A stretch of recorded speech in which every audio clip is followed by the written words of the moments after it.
Okay, hello, greetings and welcome. All right, so this next video is on the topic of, in Buddhism, the nature of karma and how a Hermeticist views karma. And it's a little bit different to a Buddhist. Now, in Hermetics we have a vibrational scale of energy. We have the physical world, the physical sciences study.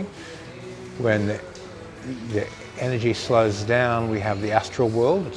You need to release time within your perception to get access to the astral world.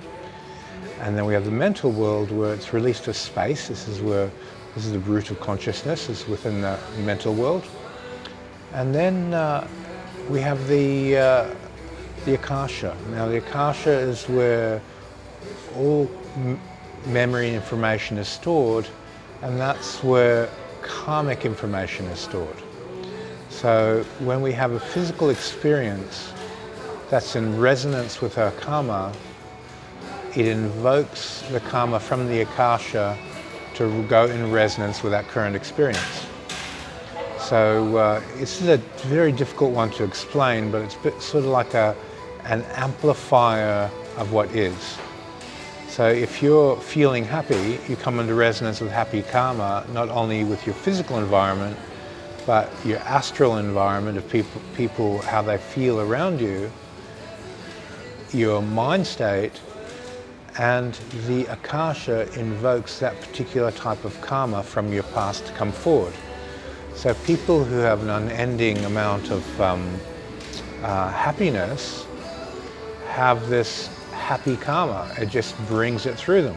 They feel a little bit happy and they get a lot more. It's like their energy never stops. They're being fueled by their karma. And this also is there on the negative side. If a person's in a negative mind state and they have a lot of negative karma, simply touching the negative within them invokes that out of their karma for more negative to come. Okay, so in relation to the nature of karma, it's a slightly different view to Buddhism. What the Hermeticist looks at is this principle or law of manifestation, where energy naturally comes down through the mind. You touch a thought, you have a feeling, you engage the feeling, you make a story. As you engage the story, you act upon that story, you make a habit, and then as you repeat that habit, it unconsciously fuels a karmic pattern. So you're generating karma without thinking about it, without freedom of choice, because that habit is running in your background and you're a karma generator. You're producing energy and you're producing ways of thinking, ways of feeling, ways of acting. So this principle of karma is very interesting in that most of the karma we're making is coming from our own unconscious behavior patterns rather than the universe trying to balance itself. We're basically an engine producing energy and fabrications all the time. Okay, so here, that's a few thoughts on karma. I put a lot more videos on the Vimeo channel on that topic.